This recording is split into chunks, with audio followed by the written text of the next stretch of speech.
Time ఒక event ని ఇంత సంతోషంగా ఇంత ఎనర్జీగా చేస్తున్న మా ప్రొడ్యూసర్స్ కి కంగ్రాచులేషన్స్. ఎందుకంటే మాకు ఈ మధ్యలో ఈవెంట్లు ఇలా అద్భుతంగా జరగట్లేదు, అలాగే థియేటర్లో కూడా ఇలా అనిపించట్లేదు. ఈ సినిమా ద్వారా మళ్ళీ సమ్మర్ హాలిడేస్ కు ఫ్యామిలీస్ కిడ్స్ అందరు వచ్చి ఈ సినిమాను కూడా ఇంత బాగా ఆదరిస్తారని టీజర్ చూసిన తర్వాత అర్థమైంది. సో ధీరజ్ గురించి చెప్పాలి ఒక మాట. ధీరజ్ రెస్టారెంట్ నడిపేవాడు ఫిలిం నగర్లో. మా వంశీ పైడిపల్లి కజిన్. మా వంశీ నన్ను అంకుల్ అని పిలుస్తాడు కదా, ఆయన కూడా ఇంకా ఈయన కూడా అంకుల్ అనే పిలుస్తాడు. అంకుల్ సినిమా ఫీల్డ్లోకి రావాలని ఉంది అని వచ్చాడు ఫస్ట్.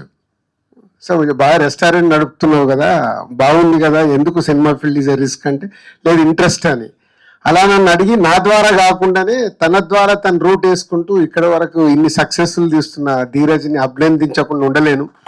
అంటే సినిమా పైన ఇంట్రెస్ట్ ఉంటే ఎలాంటి సక్సెస్ఫుల్ సినిమాలు తీయచ్చు అనేది మళ్ళీ ఈ జనరేషన్లో ధీరజ్ ప్రూవ్ చేశాడు. సో ఈ సమ్మర్ హాలిడేస్ అండ్ వాళ్ళ పార్ట్నర్ గిరి గారు ఇద్దరు కలిసి తీస్తున్నారు. Is all the best.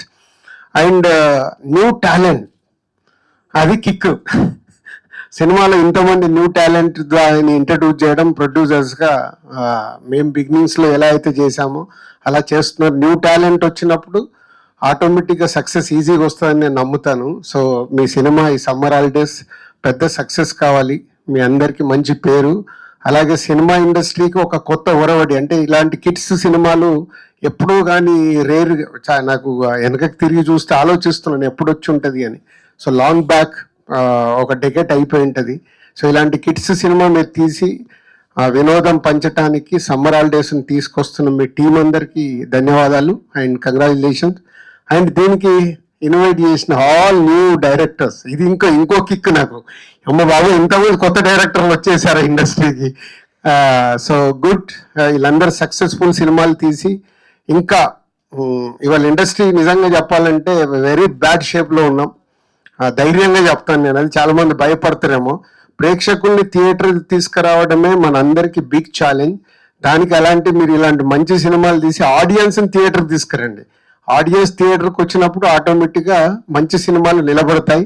మీరు అందరూ స్మాల్ ఫిలిమ్స్తో సక్సెస్ అయిన మీ డైరెక్టర్స్ అందరూ అలాంటి. ఇప్పుడు బేబీ రాజేష్ ఎంత పెద్ద హిట్ తీశాడు చిన్న సినిమాగా మొదలుపెట్టి. అలాగే ఇప్పుడు తను చెన్నై లవ్ స్టోరీ అని ఇంకో సినిమా చేస్తున్నాడు, సాంగ్స్ చాలా బాగున్నాయి.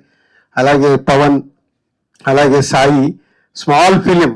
సాయి అయితే is a big inspiration for తన లిటిల్ ఆర్ట్స్తో అంత పెద్ద సక్సెస్ని ఇవ్వగలిగాడు కొత్త వాళ్ళతో. వీళ్ళందరూ ఎగ్జాంపుల్ అన్నట్టు. అంటే మీ అందరూ ఇంకా మంచి సినిమాలు తీసి ఇండస్ట్రీని నిలబెట్టండి. చిన్న సినిమాలు ఎంత సక్సెస్ అవుతే అంత ఇండస్ట్రీ హెల్దీగా ఉంటుంది. సో మీ అందరికీ ఆల్ ది బెస్ట్. మీరందరూ ఇంకా సక్సెస్ఫుల్గా ఉండాలని మనస్ఫూర్తిగా కోరుకుంటున్నాను. Thank you so much Dil Raju garu. Sir